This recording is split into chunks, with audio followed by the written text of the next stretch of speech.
Yes, sir. High fade. Pomp in the front. Let's go. Party in the back.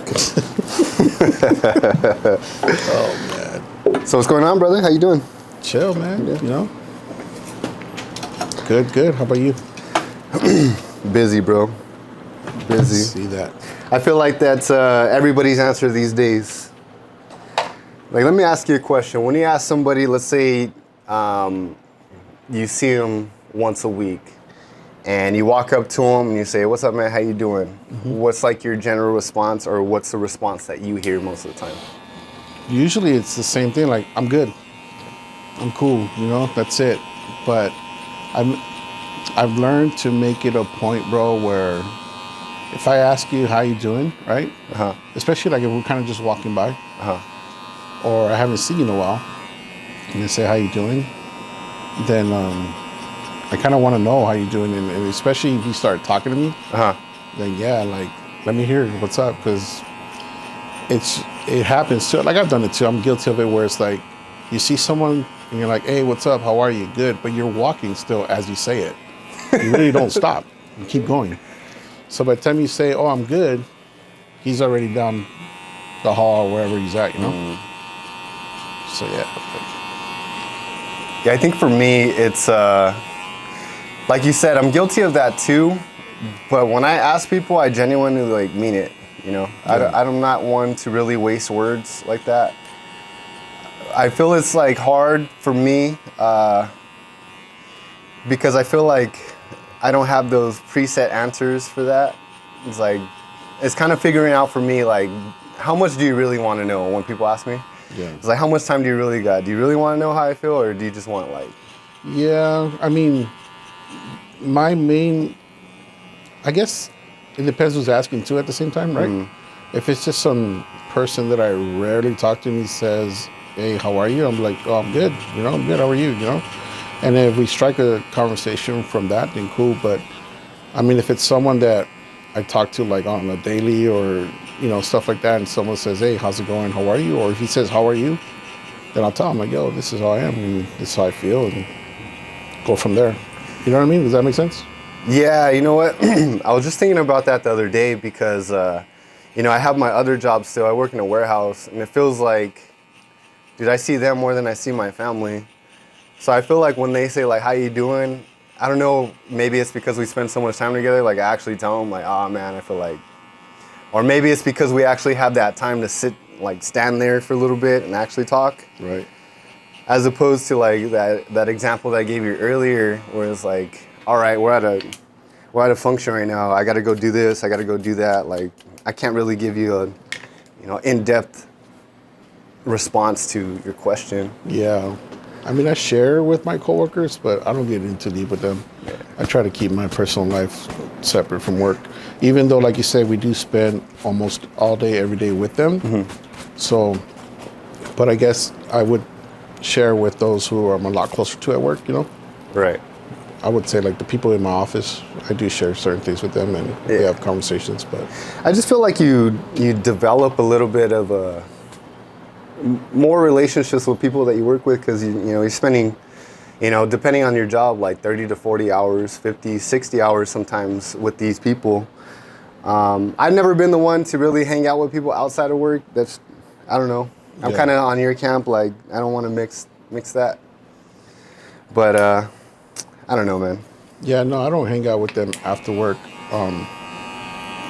I've invited some coworkers to, like, functions, like my daughter's party that we did. I invited a few, but I'm talking about just a handful, you know, not a lot of them, you know? Yeah. I had a guy once at work. We used to do these things at work where...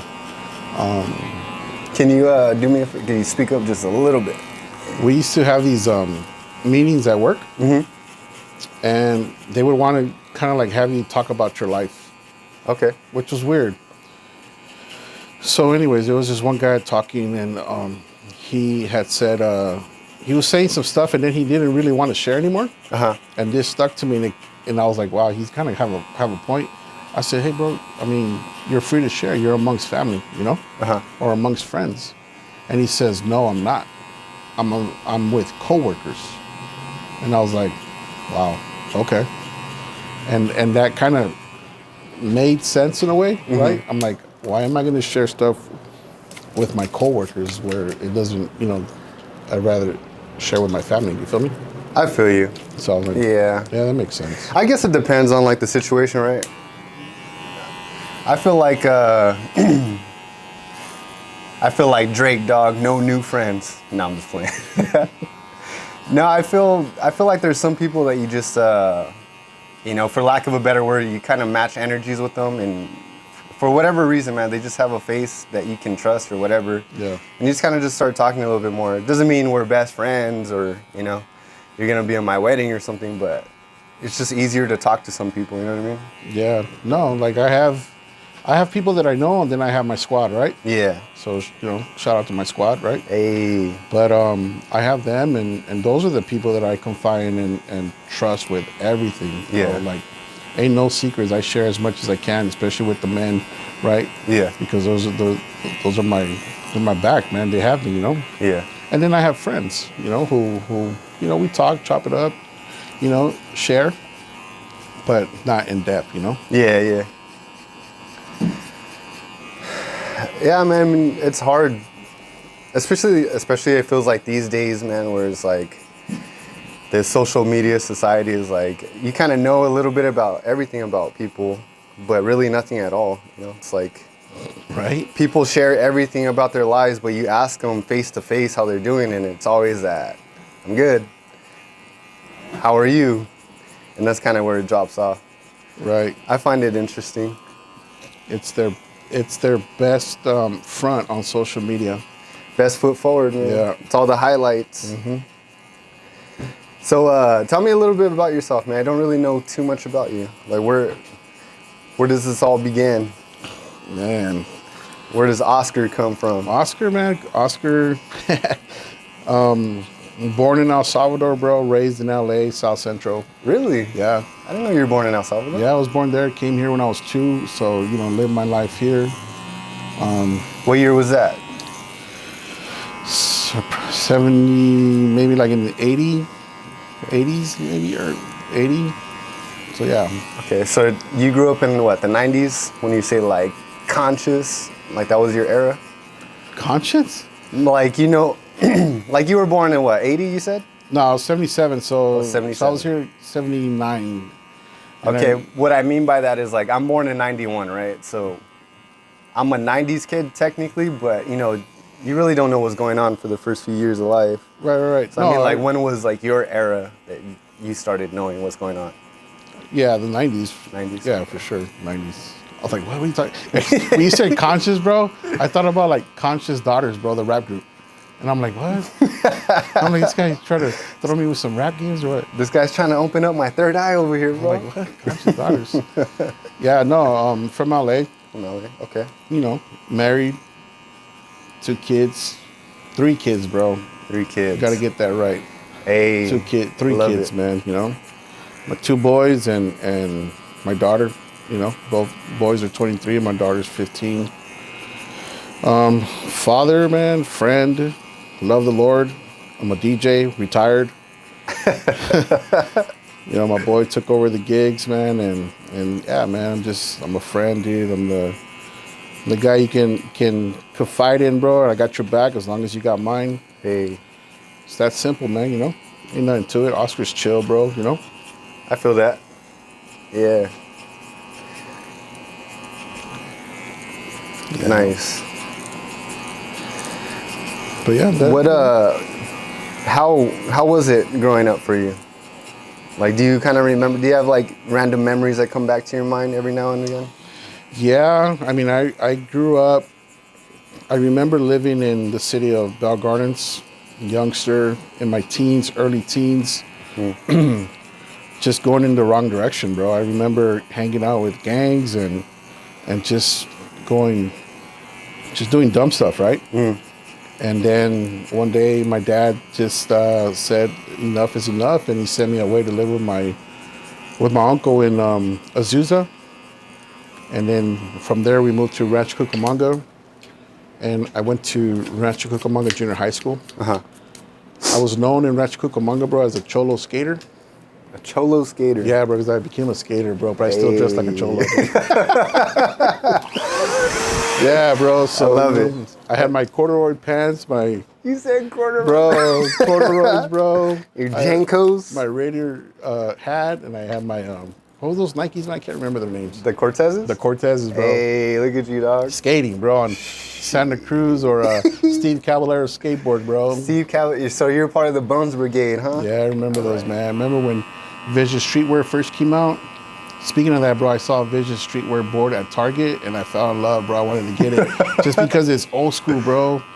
Just the name of it, I'm like, dude, I want this, but I didn't get it. I just left it. Come on, man. Treat yourself. No, I do, bro. Trust me. But I was just like, what am I gonna do with it? Hanging on the wall, you know? But Yeah. it was dope. It just the logo caught me. I'm like, man, that's so old school right there. But yeah, came back to LA after I graduated junior high. Came back to LA. Went to Bell High School like for a week, bro, and got in trouble there. Got bussed out to Verdugo Hills High School.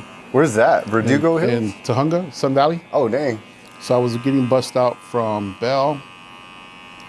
Got in trouble there.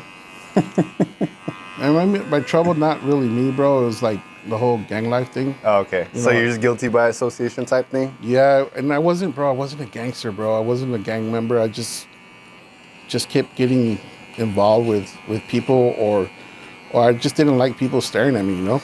Let me ask you this. What was attractive about like that lifestyle with gangs? I never really understood it, but I definitely see that, like we were talking to before the podcast, like people tend to like group up with other people, right? Mm-hmm. So we were talking about like vaccines and stuff. When people got the vaccine, you know, however you feel about it, whatever, right? I don't care. But it's like when stuff hit the fan, it was like some people took sides. But I definitely see it too with like, I grew up playing sports, and in high school I used to hang out with other people who played sports.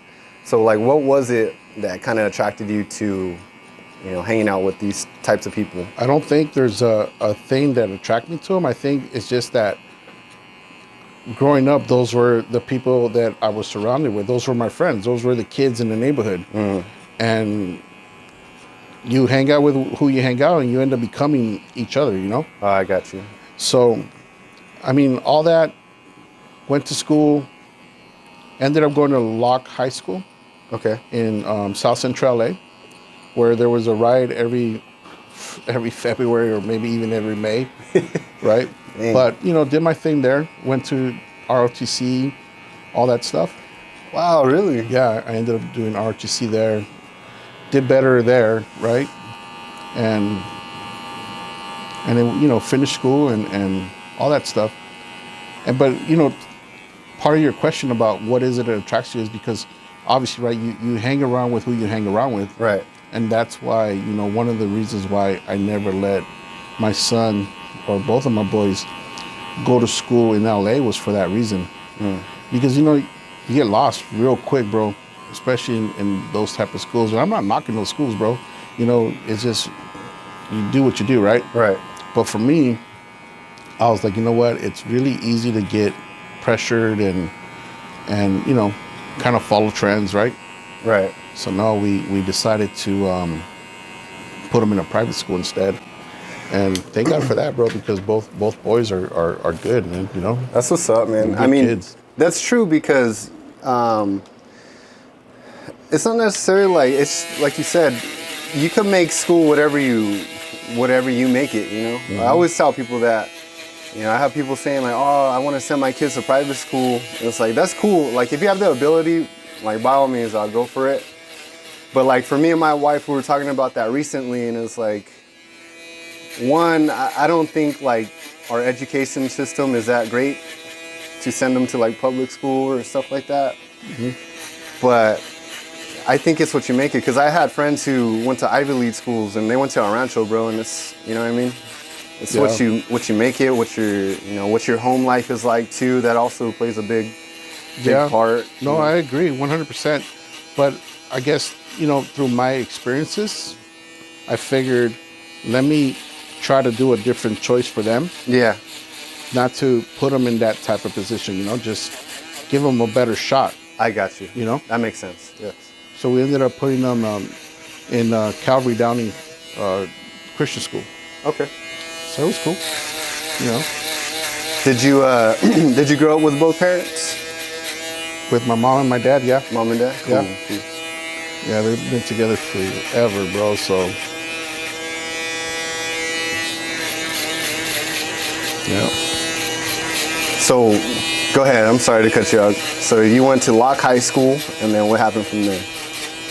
Locke High School, and then that's where the whole DJ Rev was born. Hey. Started doing like backyard ditching parties and stuff. And I wasn't even a DJ. I just would go.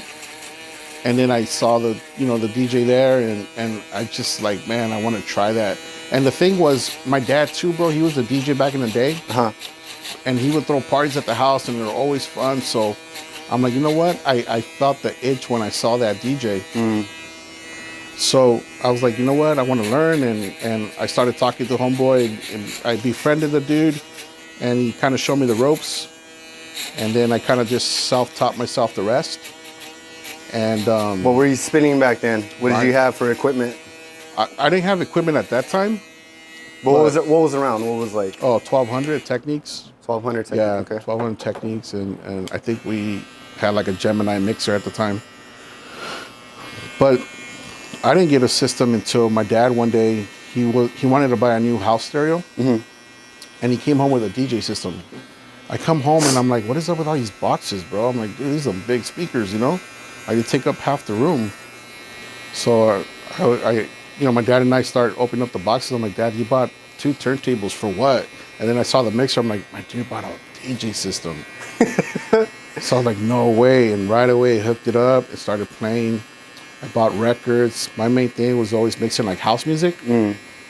Did that, and then started doing like parties and more parties, and just started throwing my name out there. Did some clubs, and that was that, bro. You know. And then just DJ'd since I was 16, man. Do you remember the first record that you bought? It was Modern Energy house track. It was a track called Funky or Funkier, something like that. All those records are gone, bro. So we had my system with the crew that I used to run with a few years ago, probably like 10, 15 years ago. 10 years, around there. There was a crew I used to run with. We had my system at one of the homies' pad. And we used to go there every Friday night, mix, get things ready for whatever gig we were going to do, if we had a club or whatever. And one day he called me panicking. I was at work, and I'm like, dude, what happened? He's like, the bushes in front of his house caught fire. And he had these tall pine tree bushes things, right? And he lived in an apartment. So the embers had broke the window. So the heat was coming into the house. Well, all my records, my hard drives were by his window. So there was embers, little small pockets of fire on his rug, but my records had already melted. This is back then, like actual like vinyl records, right? Yeah, my hard drive melted. All that stuff, melted away, and it was like, man. And it's just, you're not gonna find that. You're not gonna find that stuff anymore. And the dude, man, he was just like so apologetic about the system. But I'm like, bro, don't even trip. I'm just glad you're okay, Yeah. I'm like, don't worry about that, man. What are you gonna do, man? That's an act of God, dude. Yeah, so lost all my records there, all my house stuff, but no, thank God for Serato now. We use that. You can download all that stuff now. It's funny that you say that because I had a little stint where, I grew out of high schools, like the early 2010s, where like house and like techno kind of made like a resurgence, right? So I kind of had a little stint wanting to be a DJ too, just like everybody else back then. Yeah. And I used to go to my boy's house, and we used to, put mixes together or whatever. And we actually did like a little house party. It was so weird, dude, because this thing was like down the street from Dodger Stadium. So we're all from Pico, and we're expecting everybody from Pico to drive, 30 minutes that way. So we get there, and there's a bunch of like cholo rockabilly people there. So we're playing like house, whatever, and some people were dancing, some people were just like staring at us. I remember I just got nervous, so I started playing my homie's set. And he's like, what are you doing? I was like, my bad. You don't do that, bro. It's kind of like when you do a club, right? Yeah. If you're the headliner, you play the hits. And the rest of us need to humble ourselves and play the not so hit Not tracks. the bangers, Yeah, right? you don't play the bangers, man. And so you play the bangers, you're like, what are you doing? You know? But it's all good. Hey, You know, man, if you're really that good, then even if you played all the bangers, man, you're still gonna rock it. So Yeah. but that dude, he should been like, that's fine. You played my set, cool. He needs to just on the fly, bro, get it happening. Yeah, that was the end of my DJ days, bro. Once I saw, because, you know, when I got out of high school, when I was in high school, I didn't really party or do anything. You know, my excuse was like I was in sports, and you know, I didn't want to get caught up. I seen what it did to like my friends who were partying. You know, it was just like a lot of them wasted their talent. You know, not that I had talent to begin with, so that I had more motivation not to party. So after I wilded out and I was doing all that stuff, we hit up the house parties around here, and like I said, I started meeting people who were DJs, and you know, you just talk to the people who were spinning the records or whatever at the parties. And one day, my first car was a 1991 or 1999 Dodge Caravan. So I used to pack it down with all the homies, and we would just hit up parties, right? So I was driving like my friends, and you know, this party got raided and we're about to leave. And right after the cops left, one of my friends just turned up on like this DJ, started like threatening him, like, hey, let me get that box. And he started trying to jack his stuff. I was like, dang, bro, what are you doing? So then I was like, you know what? I don't want to be a DJ no more, because especially in house parties, bro. Yeah. No, you gotta be careful. That's why, like Aaron, I always tell him, hey, just know who you're DJing for. I've always made it a point to know who is hiring me, right? So if I'm doing a gig and I say, okay, I know this person there, they recommended this person, so I try to find out at least if they're gonna be there, just to have some type of a connect in case if anything goes down. Right. You know, when you go in blind to a party and not know who it is, it's kind of like, you gotta be careful. Those type of gigs, I'll tell Aaron, you know, hey, I'll roll with you, or you know, if he wants me to go with him, I'll go with him. But like those type of gigs, I'll roll with him, especially if it's like a backyard party or something, you know. Right. But weddings and stuff like that, I'm tired, man. But he's doing he's doing in his your time, huh? Yeah, he's doing his thing, man. He kills it, dude. So That's cool, man. I'm glad. you know what was one of the hardest parties I ever did, bro? I kid you not, man. My first Christian party, bro. Why is that? My gosh. I was stressed for like 2 weeks, man, trying to figure out what we're gonna play, right? So this was a party for, I think it was for Jeremy and what's that homie's name? Man, why did I blank on his name? Ryan. Okay. It was at the Bellows house. Oh, okay, yeah. So Alex Lopez, you know Alex Lopez. He had told me, you know, hey, hey, listen, we're doing a party and it's for these kids, and we want to throw a big bash for them. You know, you think you can hook it up with the system? And I'm like, yeah. And at that point, bro, at that time in my life, well, even now, I had felt like a calling from the Lord to bless people with the DJ systems, right? Okay. Every time someone needed a gig, I was trying to, you know, like, let me bless them somehow, you know? I got them. So I'm like, yeah, for sure, dude. This is what I felt like the Lord had asked me to do, right? Okay. So I'm like, yeah, so I'm down. So then I hit up Jeremy, and I'm like, hey, bud, I hit him. I think it was on Messenger. I said, hey, what kind of music you guys like? And he starts throwing me, you know, hip hop names, but it all like instrumentals stuff. Like it's just a list of instrumentals. And I'm like, all right. So I'm like, dude, I don't know what to play here. What am I gonna do, right? So, bro, tell me, bro, that I don't go and I order Wild's greatest hits, bro. Top Christian dance tracks, bro. It's like 40 top Christian dance tracks, bro. And these are like the worst techno style Jeremy Camp tracks, bro. And I was like, oh my gosh. So I have it. I'm like, I'm just gonna play this, whatever. So I'm like, okay, what do you play at a Christian party, bro? Like, what's going on? So I found like some tracks that were like kind of hip hop with like you know, gospel stuff. Right. And I'm like, oh man, this is terrible. I'm like, all right. So I downloaded some songs. And then I found this track that was like a remix of a LMFAO track. Uh-huh. And it was a remix, but with a Christian lyrics. Uh-huh. And I'm like, dude, this is fire. I'm gonna play this, right? Yeah. All right, so we get to the party. You know, I'm all nervous, set up, and everyone's there. So I'm like, okay, people are eating. What should I play, right? Like, what do I play? I don't know what to play. I start playing worship, bro. I'm playing Chris Tomlin, stuff like that, bro. Just like, and I see people like singing the tracks. I'm like, oh, okay, this is cool. I'm like, all right, this is what we do. And then when they finish eating, I'm like, okay, I got to start making these people dance, right? Mm-hmm. So I'm like, okay, what do I play? And I had my homie with me, Eddie. And I'm like, yo, Eddie, what do we play? He's like, just play whatever tracks you brought, bro. Let's just see what's up. So I start playing these wow Christian hits, right? Yeah. And I see like 3 or 4 people got up to dance. I'm like, all right, cool. I got them. I got them. I hooked them in, right? That's it. I'm like, let's go. I'm just gonna rock this whole mix, this whole CD. I'm gonna rock it, dude. I'm gonna play them all. And then they sat down like after the second song, and I'm like, oh man, what do I do, bro? Like, dude, I don't know what to do.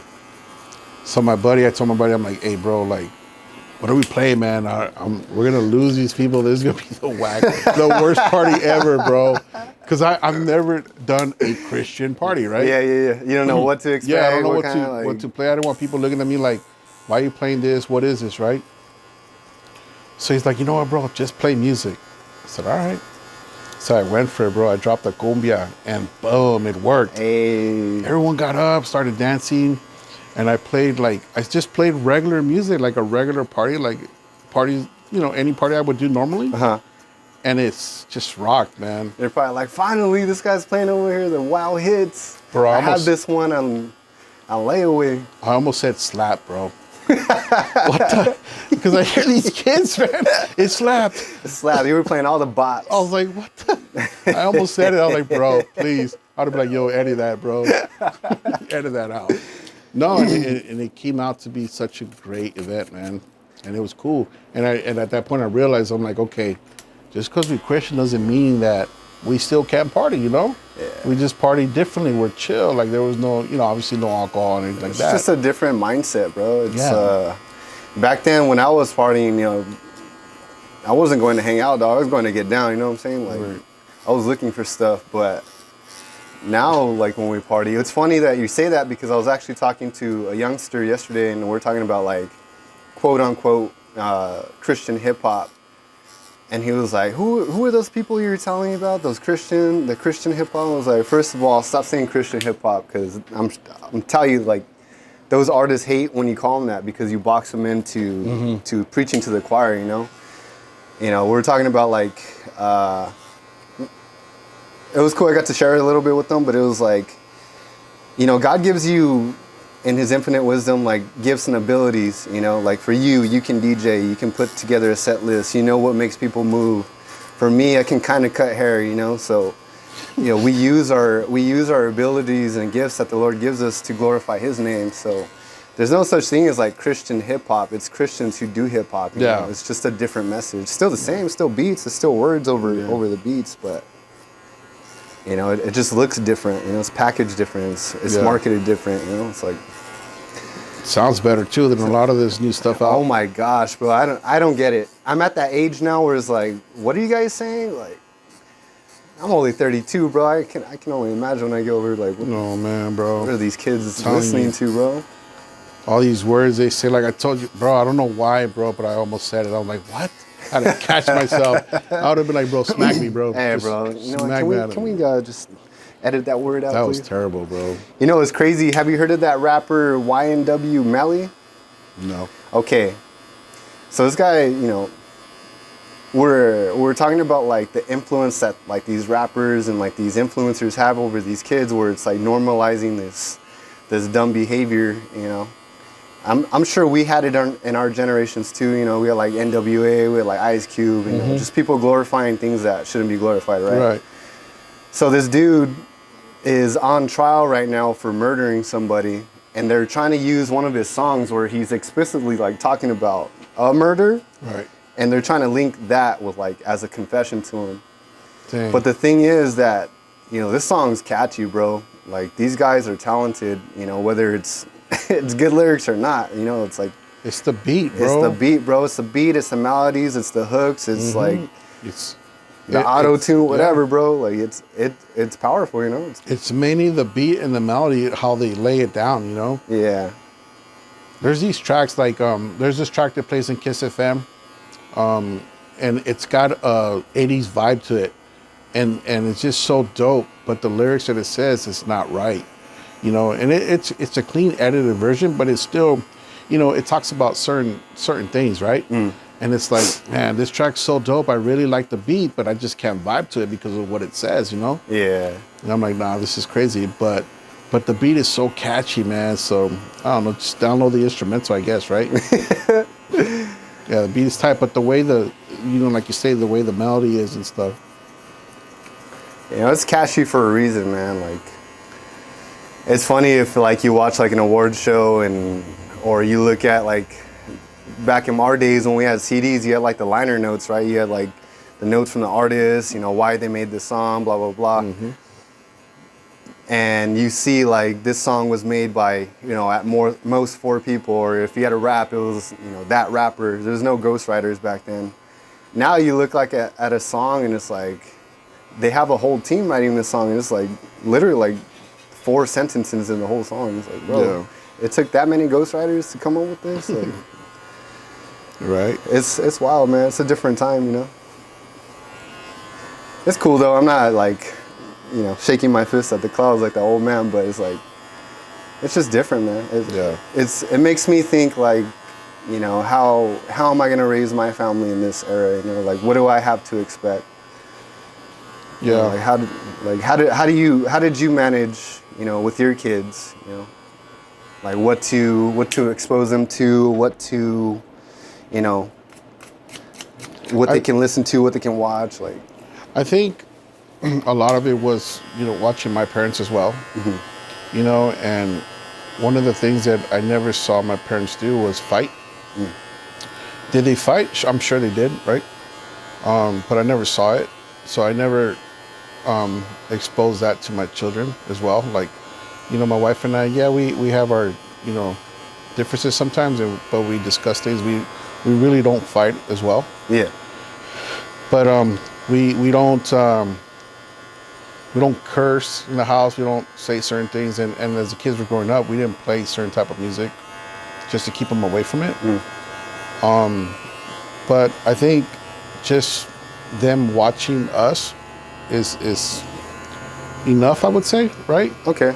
So it's kind of like leading by example. Yeah, it's leading by example, and the way the boys are right now, the way they act and as men is pretty cool to see, right? How they have their head on their shoulders and stuff. And then my daughter being just, such a loving kid is cool. So I think they see that, and that's where they get it. And plus, in school and obviously being involved in church now, has helped them a lot. So. Yeah, the reason I bring that up though is because I was homeschooled, so, but my parents were pretty lenient for most things. I had friends, who I grew up with, who weren't allowed to watch The Simpsons. I know people who weren't allowed to watch Rugrats for whatever reason. And, look, now that we have that time past where we're adults now, people have taken different paths in life, So I'm trying to figure out for me, like in my parenting style, like what do I want to expose my kids to? I'm of the camp, like, I don't want to shield them from too much. Like, I don't want them to be, too involved into it, but I don't believe that, covering their ears when somebody cusses is going to be beneficial too, right? I think that you need to explain things to kids. Some of them will grasp it, some of them won't, but I think you need to at least tell them, hey, this is why people do this is why. Like, again, I was talking to this youngster the other day, and he was like, I don't really hear you cuss. I was like, nah, you know what? I used to, but I think there's better ways to express what you're feeling than, sounding sounding ignorant by using like the F word every other word. You know, it's like that's just me. I'm not putting nobody down. It's like I think I can think of something better to say than that word. You know. Well, that's the thing too. Or a word. You know. Because that's how it was in our house, right? As kids, it was a F-bomb every single other word. You know, even in front of our parents didn't know any better how we were speaking because they didn't speak English, right? Mm-hmm. But every single word, I'm talking about even my youngest brother at the time was cursing up a storm, you know? Yeah. So I didn't want my kids to hear all that all the time, especially Aaron, because he was just a little kid back then. So, you know, I try not to talk like that. Even now, bro, like, okay, yeah, man, I mean, I'm not perfect. I cuss too, you know? Yeah.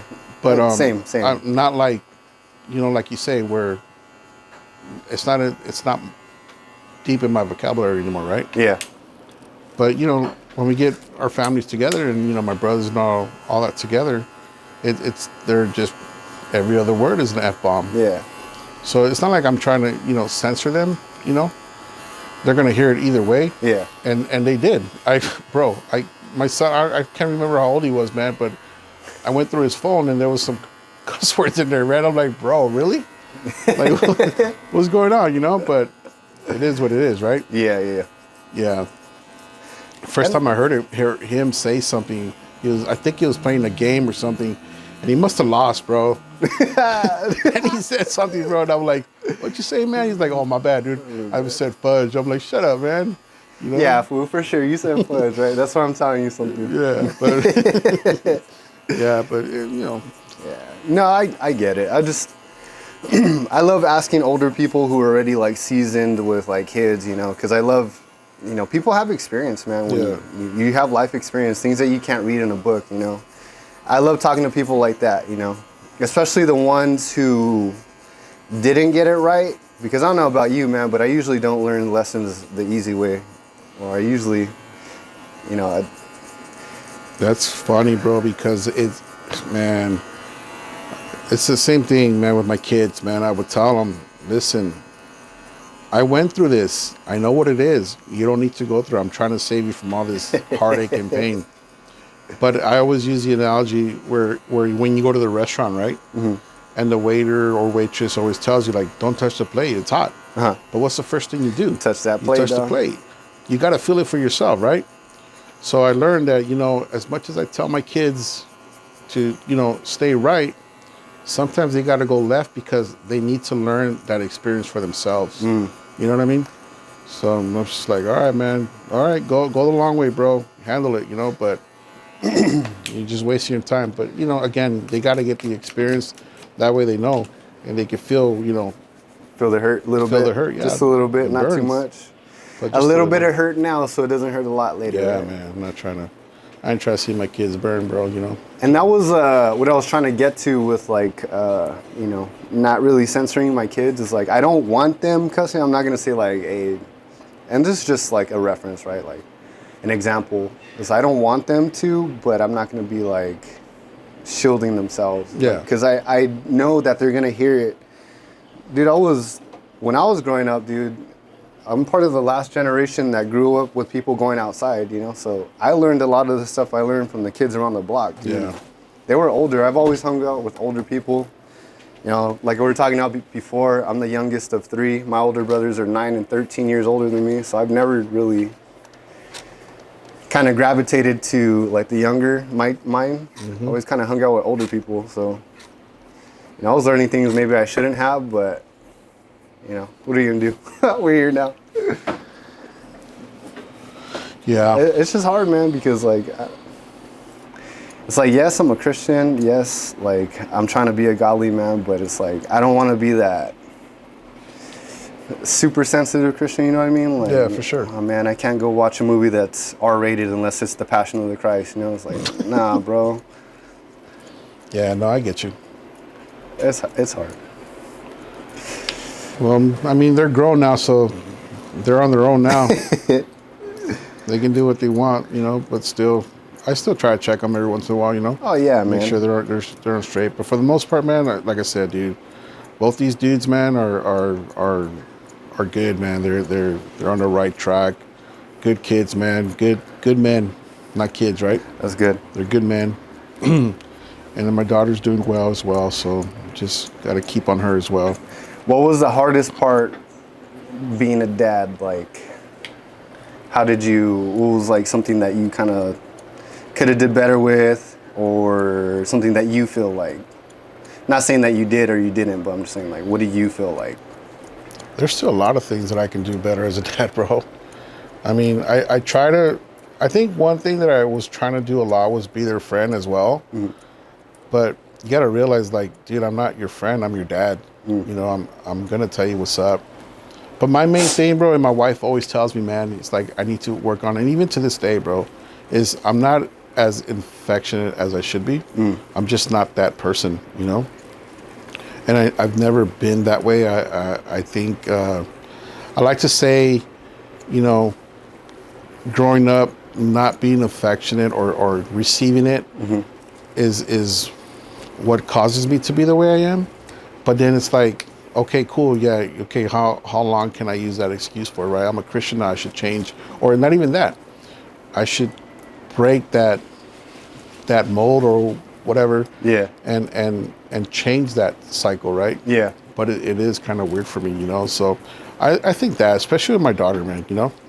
I need to be more affectionate with her, but she knows, bro. She knows I love her, bro. And I do my thing and, you know, to show her how much. You know what? Yeah. I understand that. Like, I didn't get that from my pops. Like, same thing, product of a broken household. You know, didn't have that affection. Was running the streets. Dropped out of high school. You know. So I try to make sure with my kids, like I tell them all the time, dude, I give them kisses. I love them. Like, you know, I'm not trying to bash my dad. We have a solid relationship now, you know, but it's like, it's breaking that mold, like you were saying. It's like, how can you give something that you don't have, you know, or you didn't receive? Yeah, the relationship with my dad and I mean, my dad and I have always been good. You know, I love my dad to death. It's like, that's my bro, you know? Oh my gosh, I started stuttering. Our relationship really, you know, developed more as we got older, obviously. And I think for me was maybe when I was in my 30s, bro, when I finally first heard him tell me that he loved me, you know? So to me, that kind of stuck. And you know what's funny is because it was after I gave my life to Christ, bro, is where I started saying, I love you to him more. And I think that's when he started saying it back, you know? Yeah. So I think that's part of it. I don't know, bro. It's tough, but you know, I'm trying to work on him. I'm telling you, my wife tells me all the time, like, bro, you need to. I'm like, I know, I got this. I'm trying. She's like, get it together, my guy. Come on. No. It's not that hard, right? But it's just weird. I don't think people don't understand how that is until they kind of gone through it, right? Yeah. No, that makes sense, man. Like I said, I love asking people, you know, who've lived life and who have different backgrounds, because I'm of the mindset, like, glean what you can from people, you know? You know, hear everybody out, take what's good, spit out the bad, you know? Like, Yeah. So, yeah, I agree, man. It's tough. I'm just starting my journey as a dad, so I'm trying to get all the knowledge as I can and, you know, let the Lord do the rest, because, shoot, these days it's wild, bro. Enjoy it, bro, because you know how they say, man, you grow up fast, bro, right? Oh, it's true, bro. Believe me. I remember Aaron when he was born, dude. I would tell myself, man, I can't wait till this dude is 5 years old, bro, so I can take him to Disneyland, right? Now it's like, man, my boy's 23. You know? 23, bro. You know, and then, you know, even Nate, right? Same thing, man. These kids, how are they gonna grow up? I still see both of them running around, you know, being knuckleheads, bro, dressing like, you know, Woody and stuff like that or whatever, and playing with their toys. And now I look at them and it's like, dang, it's like time is gone. My daughter, same thing. I remember she was born And I was like, man, I can't wait to see what type of, girl she's gonna be growing up, bro. And look at that, we just celebrated her 15th birthday, bro. And it's like, so when people tell you enjoy it now because they grow up fast, they do, my dude. I'm telling you, enjoy them now as their babies, because once they're grown, that's it, bro. They're grown, bro.